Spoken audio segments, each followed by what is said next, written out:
Hey there guys, and welcome back to the Two Players Podcast, episode 24, the last episode of 2016. We're going to briefly talk about the news, not much been going on, and games we've been playing, and then close the show out with some of our favorite games of 2016. So, the first piece of news is that the FCC released, or I guess the Daily Dot made an article based on some of the complaints from The Walking Dead Season 7's premiere, and there were a lot of complaints to the FCC, like tickets and stuff that people reported about it. So yeah, I mean, it was pretty pretty extreme. Yeah, like mostly that it was it's not HBO. HBO could get away with this just because I forgot what they have, but you could just show whatever on HBO. This was on AMC, and some kid could just walk in and say, "Oh, that guy's dead." So it was pretty violent. I have no problem with it because I don't really care, but I could see why people could be like, "Geez, that's a little much." Mm-hmm. I mean, some of these complaints are basically just it's too violent, too gory, and I guess both of us are sort of unusual with that kind of stuff because we see it a lot within our games and our shows that we watch and stuff. Yeah. So, I mean, I guess the normal average person would definitely complain about this. But going as far as to, complain about it to the FCC, it's a little much, I think. But yeah, it's a little much. But I know a lot of people were complaining about it when it first aired. A lot of people were saying it was really violent, and some people didn't appreciate that. Yeah, someone says that what's it called? Me and my daughter are psychologically traumatized. All right, let's calm down a little. I feel some people are just bringing it a little bit too far, but hey, who am I to judge on what they can see and be okay about it, and what we see and what we're okay about, I guess. So yeah, I just found it to be interesting because this came out recently, 15 days ago. So people are still talking about the premiere on how violent it is and stuff. So it's very interesting. All right, so Naruto is getting a live-action movie adaptation, and I don't know how I feel about this. I mean, I never watched Naruto, but if it turns out like Dragon Ball Evolution, then let's hope it gets a better life over here. Hopefully, it's treated a lot better because if the first reviews come out and it's it is dog shit, it's over. Yeah, I know they're actually doing Ghost in the Shell is also getting a movie, which was also an anime. So, I guess, I mean, hopefully it's, high budgeted and not, Dragon Ball Evolution, garbage. Yeah, because, the director that they hired never watched or read any Dragon Ball anything. So, yeah, of course. So that's how it works now. Hopefully they get someone that actually knows, a little bit about Naruto when they're doing a live-action adaptation. I'm honestly curious on what arc, what story arc that they'll do. Because, they could, pull from really anything. Because the people that are gonna watch this Naruto movie are Naruto fans, so I'm just curious on what story arc they're gonna use. But hopefully it's not complete garbage, but at least an okay movie. It might be garbage. Let's be honest. Yeah, I mean after Assassin's Creed bombed, video game movies are pretty much but done. That's because the Assassin's Creed movie focused on the actual not the assassin part but the other part. I'm like, why? Oh yeah, going into the Animus or whatever. Yeah, that thing. Yeah, I'm like, why focus on that? People want to see the assassins, whatever. It's the main gameplay, but yeah, it's pretty much it. I'm just wondering what actor and actresses that they'll use. Yeah, I don't know who could fit freaking Naruto. It's weird. I don't even know how the casting for that movie's gonna go at all. But whatever. All right. So next piece of news is that I actually read this when I got home from the last week of school or something. Pokemon Prism, which is a ROM hack, got shut down days before its release, and supposedly this game was in the works for several years. Yeah, most of these ROM hacks, at this point, I wouldn't even make a big deal about releasing a ROM hack anymore, because mostly if it's a Nintendo related, because it's just gonna get shut down. You should probably leak it everywhere, it says right here, it got leaked. Yeah, it got leaked recently. Yeah, you should probably leak it everywhere, then say it's released, so Nintendo can't destroy every single you can't just they can't stop it, they can't do anything about it. Because if you just do like, oh, we're releasing it, and then it's just like, oh, your website's down because you can't do that. So that's probably the smarter way to do it. But it's also like, just don't make any ROM hacks anymore because Nintendo gets really mad about it. I don't know why, honestly. Like, this game was in 8 years of development, and then it got shut down days before. Like, that must be heartbreaking to the developer, to fans of this project. So yeah, I don't know. Nintendo is very, very protective over there. Yeah, I understand. But it's also like, you know, there's like they like, made it because they love your games. Like, yeah, just let them release it. Like, it's really like not doing you much harm, I think, because they're so like they're that much of a fan of your franchise that they'll make their own game about it. Like, that's pretty crazy.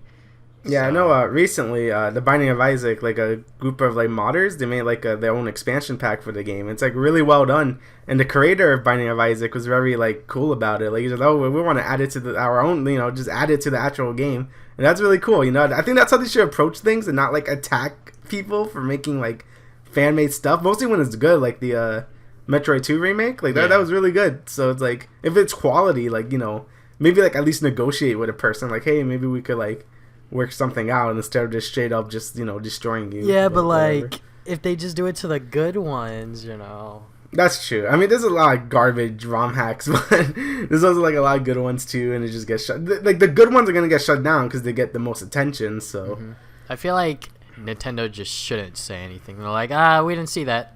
Like, they should just like turn a blind eye and be like, yeah, we don't see that happening. But I think it's mainly because they're a Japanese developer. Like, they don't really see how us Western people, like, I guess, view, you know, like ROM hacks and stuff like that. Because they probably see it as like, hey, they're like stealing our, you know, IP or whatever. But yeah, Nintendo. I mean, Japan is very, you know, protective over their stuff about that. They're not used to the whole modding thing. But what can you do about it now? Because it got leaked anyway, so there's gonna be a bunch of people playing it if they really want to. So, but they're obviously gonna take the risk of, you know, downloading a leaked game that isn't from the original creator. But that's their problem if they want to play it. Basically, yeah. All right, so Tracer's lesbian. Yeah. This was a big thing. I think it was a little bit before Christmas. Yeah. Blizzard released this like comic and just showing like, oh, what the Overwatch characters do during the holidays, and like Tracer is a lesbian. Like, they didn't make that much big of a deal about it, but everyone else is like, whoa, what? So yeah, there you go. It's just, personally, if we're gonna, you know, accept you know, different sexualities, I'm just like, you know, it's fine. It's literally just a video game character too, so it's like whatever. Yeah, people got really salty. Some like, some people are like, I want my refund or something like that. Yeah, and I know in Russia they can't even show the comic because it's like illegal to like do something like this. Like they couldn't show the comic in Russia, so that was a problem. But yeah, it made a big fuss about, you know, it was just like, geez, guys, calm down. It's not a real character. Like, it's cool, like, you know, that she's there, but it's like, you know, it's not like her main trait. Like, you know, and I guess that's good because not just like, oh, that's the gay character, you know, it's still Tracer. So it was pretty cool. Like, I thought Zarya would be one, but, you know, let's not. Alright, whatever. Alright, so yeah, last piece of news is something that got the internet all, I guess, riled up. Oh yeah. Carrie Fisher passed away. Who, to those who don't know, it was Princess Leia. And she suffered a heart attack, and then it was tweeted out from her mother that she was in stable condition, and then I think a couple days or even a day later, she unfortunately passed away. So, I mean, we're much younger than, you know, a lot of other people that saw the original Star Wars trilogy in theaters, and they're probably a lot more heartbroken than I guess we are, I would say. Yeah. Because, like, when I first heard about it, I was like, damn, you know, like, that really sucks. Because she's supposed to be in the next Star Wars movie, and I'm pretty sure she's in episode 8 because they already finished filming that, from what I heard. I'm pretty sure episode 9, I don't know what they finished filming it. So, I'm not exactly sure if she was supposed to be in the next one afterwards. Like, that's a huge question right now. But I wouldn't be surprised if episode 8 had, like, you know, this movie's dedicated to Carrie Fisher or something like that, like in the beginning or the end of the movie, wherever they're gonna dedicate her, because she was Princess Leia, and it means a lot to a lot of people. Yeah. So it was pretty big. Like it's like let's hope this is the last person that dies in 2016. Like last famous person. Like Jesus, man. A lot of people have been saying 2016 is a really bad year and stuff, but stuff happens. It was pretty bad. A lot of people died, but let's just move on. Yeah. Just 2017. I'm ready to move on to 2017. Yeah. So I guess we'll get into games we've been playing recently, and then some of our favorite games of 2016. So I'm gonna start with you because I need to load up Steam to go and see what games I've been playing. Yeah, I bought a lot of stuff. So I've been playing a lot of Binding of Isaac, trying 100% it finally, and I was playing again that mod that they released, and it's like really, really good. The art is just so good. Like everything looks so professional. Like it's very amazing. It was only like a 3-person team, and they got like no money for it. They've been working on it since the Rebirth came out, which was like in 2014. So it was like 2 years. Yeah. So but it really shows. Like it's really good. Like it's better than the actual expansion for this game. So it's really good. I've also been playing Enter the Gungeon. I've been trying to beat that game. It's like another roguelike like Isaac, except it's like way harder. I got close yesterday, but still couldn't beat it because this game is really hard. Yeah. But it's still a really, really fun game. And hold on, let me see what else. I've also been playing a game called God Eater Resurrection. What is it called? Yeah, Resurrection. Now that sounds edgy as hell, and that's because it is. But it's basically Monster Hunter, but like a lot more weeby, and it's really fun. Like I like it a lot. Like you can have like they do a weird thing where you have a melee weapon and then turns into like a gun, and it's like the best thing. It's really cool. I like it a lot. But it's basically just Monster Hunter, just like not. It's pretty good, and I think that's about it. Yeah, I think that's it. I also been there's like a lot of stuff I bought during the summer sale that I'll probably be talking about in the next week or two. So yeah. What have you been playing, Travis? Well, one of our friends, Louis, he gifted me a game called Astroneer. It's pretty much like a huge open world like space game. You're on this planet and you have to like get stuff to build things, and I mean it's sort of fun. I feel like playing it by yourself would be extremely boring, but playing it with someone else or maybe even 2 other people would be really fun, because you're really just on this planet and you're just scavenging for stuff, and then like Mother Nature of that planet like sometimes like takes over. Like there's one time I was just like scavenging stuff, and then like a storm came by and I was like dying. So but instead of like food in Minecraft, you need oxygen on Astroneer. So obviously there are space elements compared to Minecraft, which you as a person, you need food, you need sleep, and all this other stuff. You just need oxygen, basically. So I haven't played much of it, only like an hour or so can't really say much about it. I streamed The Walking Dead: A New Frontier. I did not put it on my favorite games of 2016 because the game's not finished, technically. So I did a full-blown review on it, so I mean I'm still going to talk about it here, but it's a really, really good game. If you played or watched the previous seasons of The Walking Dead, because I know there's a lot of people that do just like watch other people play, which is fine, but if you played or watched the previous seasons of The Walking Dead, season 1 and 2, you don't really need to play any of the other ones like 400 Days or the Michonne one. You could just hop right into this one because it pretty much follows Clementine's story. It continues from season 2. And it does a good mesh of sort of going from present day, and then there's one segment within each episode where you go back to season 2, where it's like that huge gap in between. So that's pretty good. And the new character, Javier, I was really confused on why they decided to drift away from Clementine, but seeing a new protagonist was sort of fresh, and I really do like Javier. Like by the end of these 2 episodes, he's a really likable character just by the decisions that you can make. He's very likable, I would say. So I played The Walking Dead. I played my first game of H1Z1, which was kind of crazy. Yeah, like that was kind of crazy because like I've always heard about this game. I've always seen it on Twitch, but I've never watched anyone play it. So I was basically playing it, and it's a survival game where everyone lands within a certain area. You need to scavenge supplies as soon as possible and be the last one standing. And it sounds pretty fun. It actually is. As long as you know what you're doing and you play with someone that knows what they're doing, and you can like get the hang of it, it's pretty fun. I managed to get like top 8, top 7, something like that. Yeah.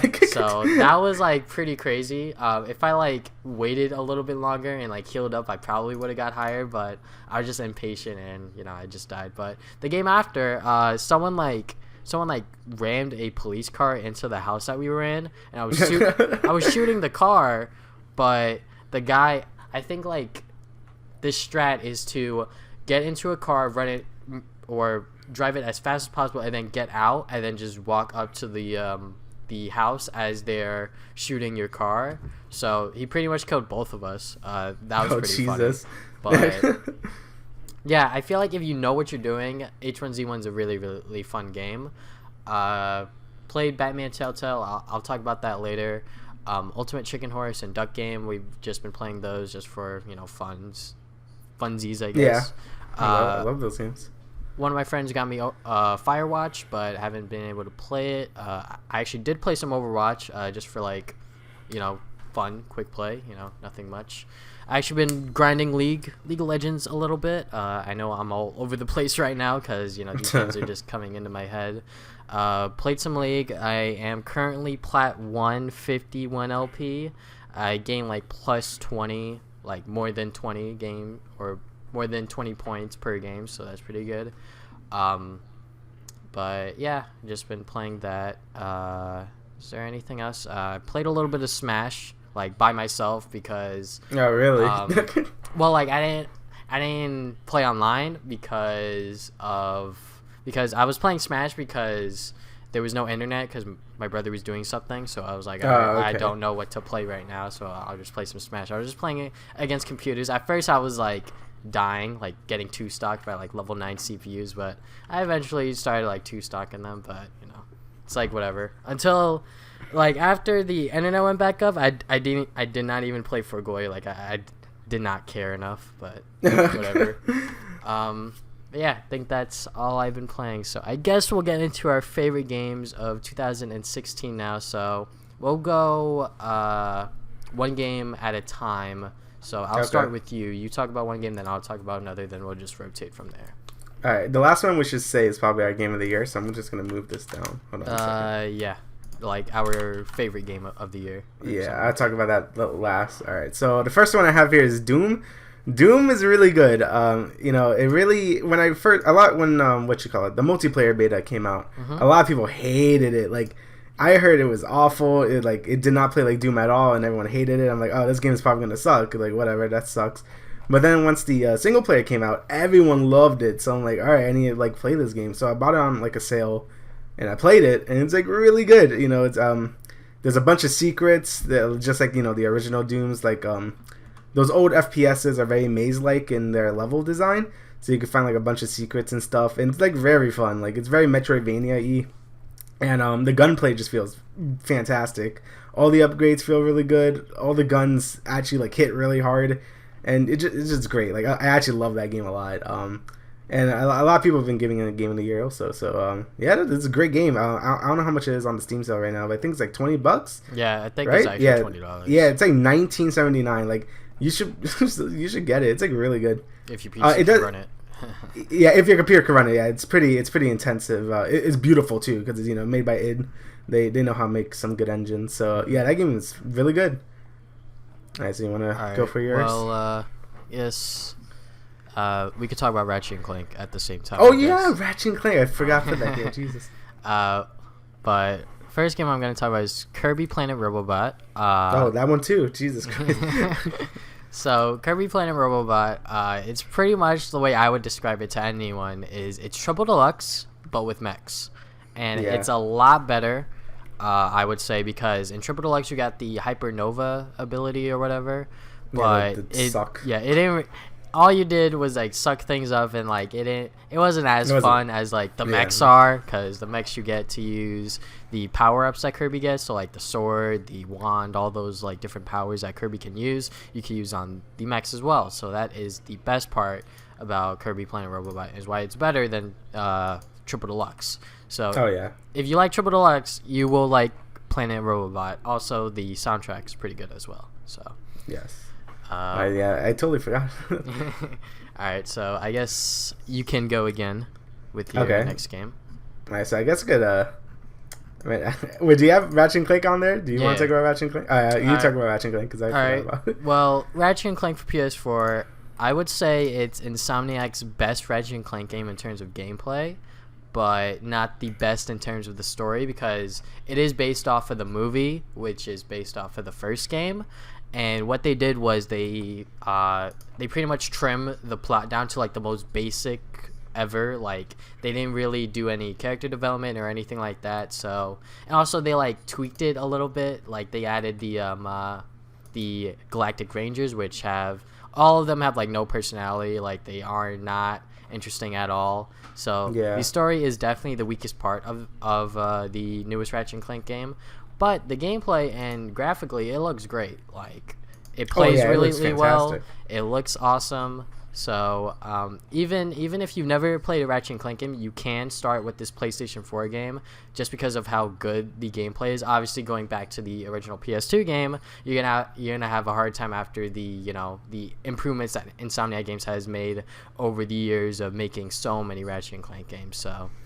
I mean, I would still recommend playing the first game because it's still really good. Yeah. For the PS2, but this is a really good starting point if you don't know where to start, because like a billion Ratchet and Clank games. Mm-hmm. But Ratchet and Clank really stood the test of time. Like it's still fantastic games. Like I love them to death. Yeah. But thank you for reminding. I totally forgot about it. There's a lot of good games that came out this year. All right, there were a lot of games that came out this year. So. All right, so next up, I want to talk about Enter the Gungeon. It's really good. This is probably my second favorite roguelike. Because it's like, I probably list my top 3 being Isaac, this game, and Nuclear Throne. I feel like this game is like so close to being Isaac good, but there's just a few problems with it. One being that the runs are like very long. Like Isaac, I could beat it in like 30 minutes for a run if it's like really good. For this game, like it takes like an hour to like beat a run, and you can't save and quit. Yeah, you can't like save and quit during the run, so you just have to play the whole thing. I know they're gonna fix that. They've already addressed it. Like, they're working on it. But still, that's still like a bummer. It's also like super hard, which is good. Like, it's not really RNG based like Isaac. It's a lot more skill based, and I do like that. Like, I could learn enemy patterns and stuff. Like, I could beat like the first 2 bosses without getting hit now, and it feels good. But it also has a problem where it just doesn't give you drops. Like, keys are so hard to get, and you can't like open chests without it. So you can't get any guns, so you're just stuck with a little pistol to like the 3rd floor, and it's like not that fun. I also know they're adjusting that too, so they are adjusting a lot of these problems in an update that's coming out like next month, I think. So that'll make the game a lot more fun to play. But it is really good, and I think with maybe by next year, I think they're gonna iron out all the problems. It's probably gonna be like really good. It's probably gonna be like Isaac levels of good if they do address all those problems. But yeah, it's a really good game. I enjoy it a lot. I'm gonna have to buy that soon and try it out myself. Yeah, it's like really hard. So just telling you right now. But next game that I have on my favorite games of 2016 list is Batman the Telltale series. So Damian actually got me this game for Christmas, and the reason I wanted him to get it for me was because I played the first episode and it left on a cliffhanger, and I was like, I want to know more. So this 5-episode series, I would just say, is really good. Like, if you're like a hardcore Batman fan, you may have some issues with the story just because of how it is.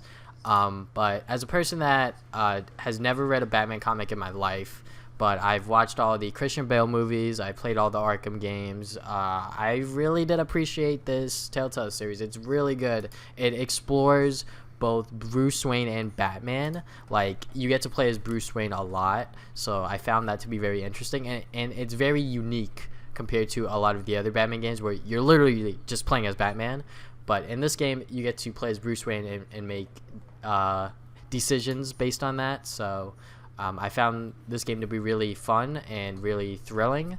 because of just how the story worked, the decisions that you made. Also, every single time I made a decision, I was like, what if I chose the other one? Like when I play The Walking Dead, I'm like, nope, I'm gonna just do this, and I'm not gonna think about the other one, because I guess that's how I think about The Walking Dead. But with Batman, it's Batman. It's not really like my Clementine or my Javier character, like Batman's sort of already a established person. So like in the first episode, it's like a slight spoiler, but not really. Like you get to choose to like harm a guy or not to, and obviously when you see the end result screen, a lot of people did not harm that person. But you know what, some people were like, hey, if I was Batman, I would harm this guy. But like a majority of people would choose decisions of Bruce Wayne and Batman as if they were playing as Bruce Wayne and Batman. But I can't wait for season 2 because of just like the way the story ended. Like it definitely like the ending did leave some holes, I guess. Like the entire like I guess plot was resolved, but like I guess the ending cutscene was like, hey, we're probably gonna do a season 2 if DC lets us. So, but if you like any of the previous Telltale series, you'll probably like this one, especially if you are into Batman as a character. So, all right, that's good. I'm glad that game turned out well. I know some people didn't like it too much, but I feel like it's because of just like the way the story played out. Because Telltale definitely did a risk when it came to the story, I would say. So, but personally, I liked it because it's a very different take on Batman and the entire Gotham City. All right. So my next game is Ultimate Chicken Horse. It's really good. Yeah, it's a really good game. Yeah, it's a very fun party game. I'm really surprised no one even thought about this concept sooner. Just like, oh, you build a level and then you just play through the level and you beat your friends. It's really good. I think there's like a lot more stuff they could do with it. Add more levels, add more like hazards and stuff, and then this game could be like perfect. Like if they've made like an expansion pack or something, I would totally buy it and play it because this game is amazing. It's a really good party game. Like if you, and it's obviously it's not too intensive on your computer. So download Steam, buy this game, play it with some friends. Like if you don't have friends, don't play this game because it's not gonna be that fun. Yeah. But if you do, it's great. It also works pretty well online. Like sometimes it kind of lags out, but it doesn't really matter too much. Yeah, because I'm surprised that we haven't ran into like any lag issues or anything like that. Honestly, yeah. It's been pretty smooth, which is rare for these indie games. Like usually the online isn't too great, but this game works really good, and I'm really glad that we bought it. It's like really fun. Yeah, and it's probably like one of the best party games this year, besides like Jackbox Party Pack 3. But that's kind of cheating because it's like the third one. But this one's good, great game. Speaking of party games, let's talk about a local one. One of my favorite games from this year is Overcooked.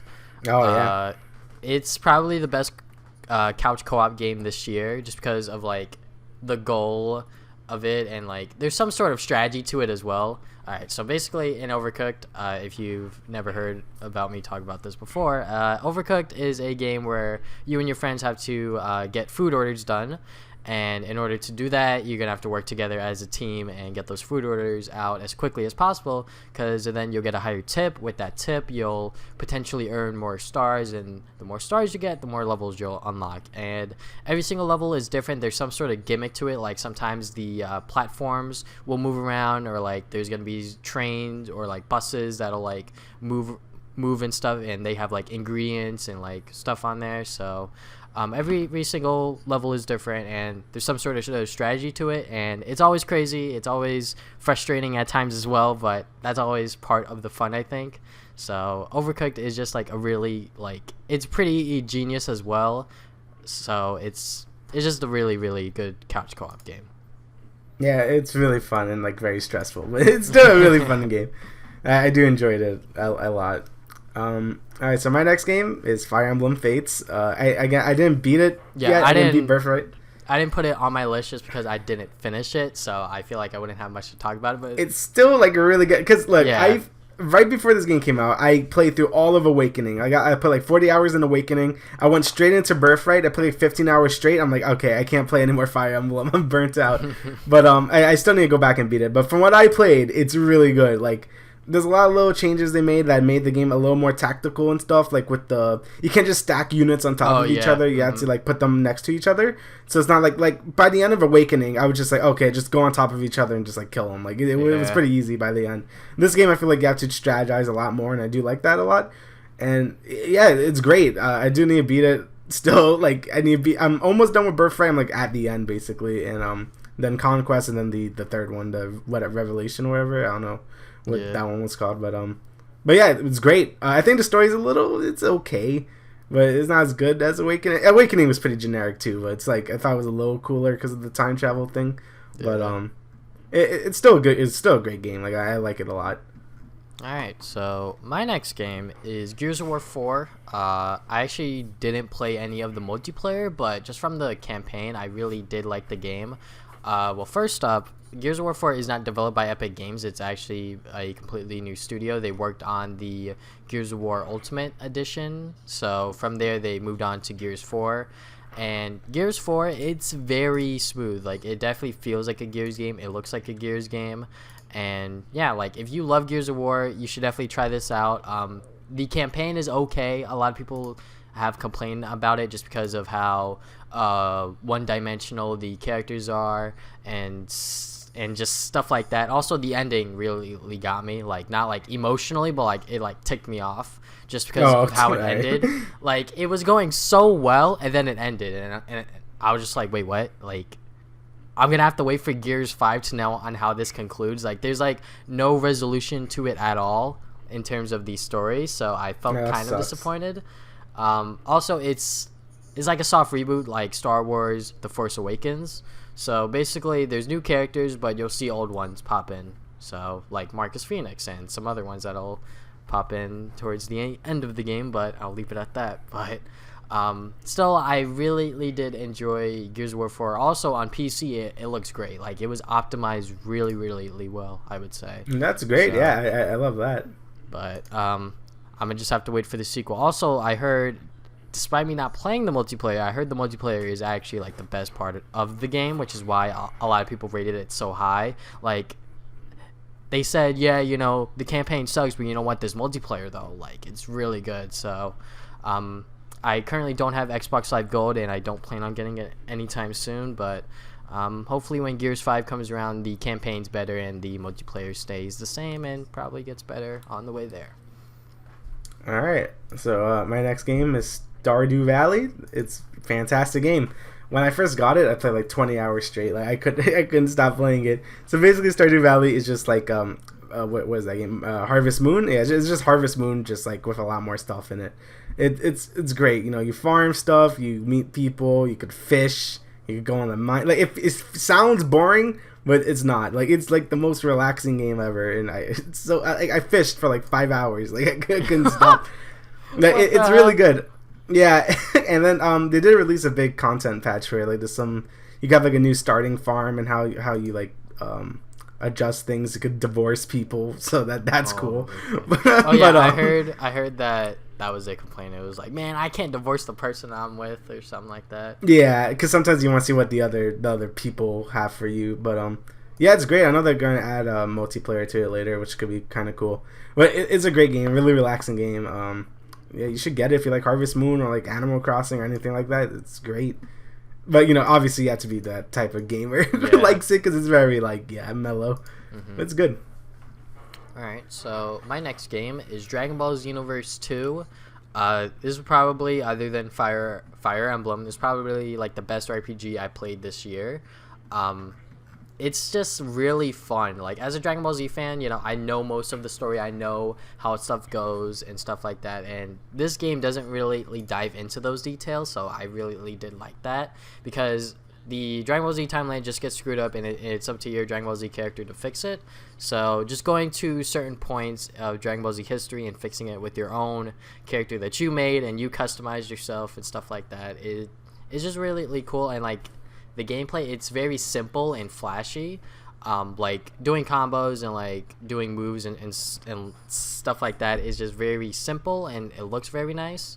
And also, graphically, the game looks, like, really nice as well. Like, gameplay-wise, like, it looks okay, but, like, the cutscenes look really good. But If you're like a Dragon Ball Z fan, like you should definitely try this out. Like I did not know that I would love this game as much as I did. Just because of how like it's an RPG, it's not like, you know, Dragon Ball Z Budokai or anything like that. So I was like, I'm not sure about this game, but I definitely spent a lot of hours on this game when I first bought it. So yeah, if you like Dragon Ball Z, you should definitely try this game out on PC, Xbox One, or PlayStation 4. Yeah, I mean, it does look good. I'm probably waiting for a little more to be on sale. Like right now, it's still pretty pricey. Yeah, I wouldn't be surprised if the community is still thriving on PC, because they're still updating the game with DLC and stuff. So yeah, I know they're supposed to have free DLC for like a year, I think. And much like this other game I'm going to talk about, Titanfall 2, this game is really good. I got it on Black Friday. It was like half off. It was $30. So I'm like, I've been hearing a lot of good things about this game, so I'm just going to buy it. And it is really fun. I played a multiplayer for like a healthy bit. It was like 5 hours of the multiplayer I played. It's really good. I think I talked about it a little bit before. Like, I think the multiplayer is very fun, very fast paced. Pretty, from what I could tell, it's pretty balanced. I mean, I can't be the one to say. I mean, I was doing pretty well. I don't feel like the Titans are too OP. Like, you could take them down as a pilot very easily. But the campaign's also like really good. It's very cheesy, like sort of like 80s action movie-esque, but the level design is really good. Each level you're doing something different. You're either, you know, running as the pilot doing platforming and stuff, or on the mech, like fighting people. It's really good. I feel like they play around with the parkour mechanic really well, and the fact that, you know, you're basically two characters, the pilot and the mech.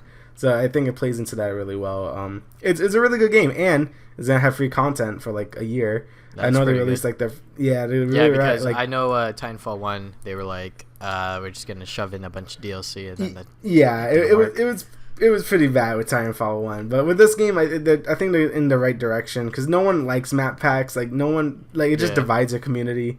It seems very greedy, and I'm very glad that they're going, like, a lot of games are going to this direction. Yeah. It's like, okay, Even Call of Duty stuff.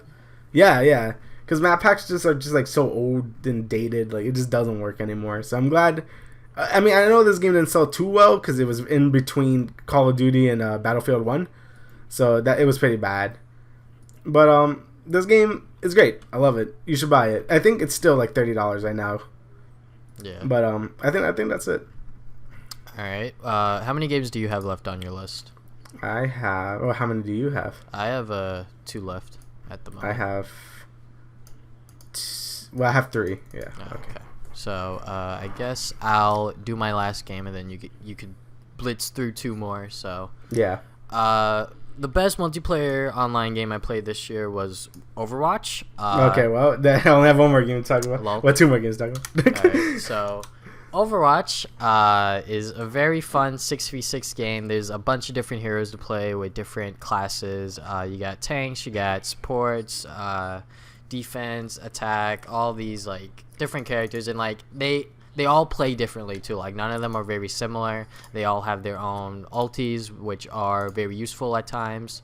So I mean, I feel like Overwatch just speaks for itself at this point, because it's so popular and like so many people play it. Like, if you don't really know much about Overwatch, it's just a 6v6 first-person shooter with a bunch of different heroes that do different things with different objectives every single game. Like, it could be push the cart or defend a point or something like that. So the game's very fast-paced as well, which I can commend to that, because playing long games of League and then just jumping into like an hour-long game of Overwatch wouldn't seem to be fun, or wouldn't be fun, I would say.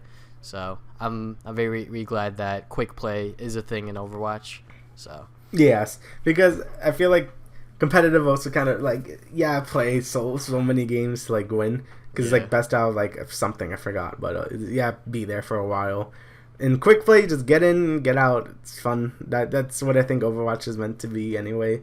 But I love Overwatch. It's great. A lot of people actually do have that vision of just like Overwatch as being this casual game, but I don't know. I don't think it's like casual, but I just find it more fun. Just jump into a game and get out. Mm-hmm. That's, you know, I just like those quick games. All right, so I we talking about Overwatch. So I guess Civ 6 is the next game I'm going to talk about. Civ 6 is really good.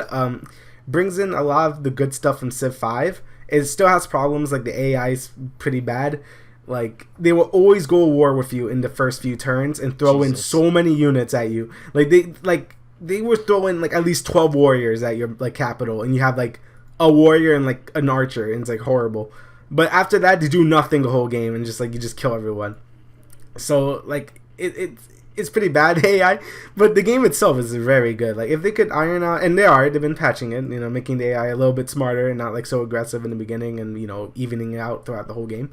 But they already have religion, they have trade routes, they added a lot more complex mechanics to the game that makes it not as simple as Civ 5, and makes it a little more complicated, but still being probably the most simple 4X game. There's a lot more complicated type of Civ games out there, but I think Civ 6 does a lot of good things, and I think it would just only get better with more expand. Like, I already think it's better than Civ 5, but obviously the price point is pretty big, but I do like it a lot. It's a very fun game point at the moment. Yeah, but Civ 6 is great. If you want to wait until the first expansion pack, I think that would be a smart idea. Probably next year or next 2.5 years, maybe. I don't know. But, I don't know. Maybe just wait. It'll get cheap, and it's probably going to replace Civ 5, because I know Civ 5 is a very played game on Steam. Like, it's still on the top charts still, but I know Civ 6 is going to get there because it is a good game. It's better than Civ 5 at the moment, but it's still pretty pricey. So, you have any other games left, or I got one more? I got my game of the year, and then yeah, me too. Alright, so I guess I'll go first. So my game of the year is Uncharted 4: Thief's End. It's been a while since I've actually played it, but that game just left a technical, like, in terms of specs, like, for a PlayStation 4 game, like, it looks great. It left a impact on me, I think, because of just how great it looked. Because when the game would transition from cutscene to gameplay, or gameplay to cutscene, it was so seamless. Like, I did not even notice at times, just because of how good and refined the game was. Obviously, everything's at 30 frames per second, sadly, but still, the game looks awesome. Also, the story for the game was pretty good, I think. All of the new and old characters were developed very well. Like, Nate's new brother, like, I felt like he was developed to an extent that people would care about him and would understand him. And Nate, obviously, he's trying to get back into this adventuring stuff, and Elena's like, I'm not exactly sure about that, and eventually she's like, you know what, I'll jump in with you. So it's like, whatever. But also, gameplay wise, like, this is like the best Uncharted game, just because of how they did it. Like, shooting feels really good. Climbing feels really good. The grappling hook is awesome. I don't know why they did not implement this sooner, because the grappling hooks add like so many new obstacles and challenges for the player to do. But yeah, like, I feel like that this is like the best game that I played this year on a like technological standpoint, and like everything else, like gameplay, story, all that stuff. So all right, so my game of the year goes to Pokemon Sun and Moon. This game really really made me happy. Like, after Gen 6, I hated it. Like, it was X and Y. Like, Omega Ruby and Sapphire was okay. Like, I do like that. I'm a little biased because that's probably my favorite generation, because I grew up with it. But this game is fantastic. I think they fixed a lot of things that X and Y did wrong, like not being super generic. Like, this game did a lot of different things. Like, the island challenges were really fun to do. A lot of the story tidbits were really good too. Like, it really reminded me of Gen 5, that it tried to push story a little more, and it really does show, mostly with the like, I feel like they have a better grasp on the 3DS engine, so they're able to do like a lot cooler stuff and like cutscenes and stuff, and it was really cool. I liked it a lot. The gameplay, of course, it's Pokemon, but the Z stuff is pretty cool too. It's not as broken as Mega Evolution, because Mega Evolution was very broken. And I feel like the Z ring thing just balances it out more. Like, you got one mega powerful attack, but it's like, you can only use it once. The region itself looks beautiful. It just looks so good. You could tell this game was pushing the 3DS to its limit. You can't even use 3D. Like, if you use 3D, the frame rate would be like 1. Like, it would not support it. But it looks beautiful. The Pokemon, I think all the new Pokemon are great. I love every single one. Maybe like a few I hate, like the Sandcastle's pretty stupid, but the rest of them are just fantastic. Like, I love the game. A lot of different, like, even if you don't like the new Pokemon, I feel like there's so many exotic Pokemon just in the grass. Like, you just find Ditto, or you can find like some like Slowpoke. Like, they're just there. Like, there's just like a lot of variety of Pokemon in the grass anyway. So like, if you don't like the new Pokemon, you could make a team of the older ones. Also, like the Alolan forms are really cool too. Alolan Raichu is really cool. He's really good. But Does he like the music surf on his good. tail? Yeah, he surfs on his tail. He's like really fast. But besides that, the music was fantastic. It's so good. I love the music in that game. And just like the post game is also really good. X and Y didn't really have anything to do after the game was done. This game has their own side quests, like doing the Ultra Beast stuff and like Battle Tree and stuff like that. It's great. Like I like it a lot. They also improve a lot of the online stuff too, which is cool. Overall, it's just like probably one of the best Pokemon games I played like since Black and White. It's really good.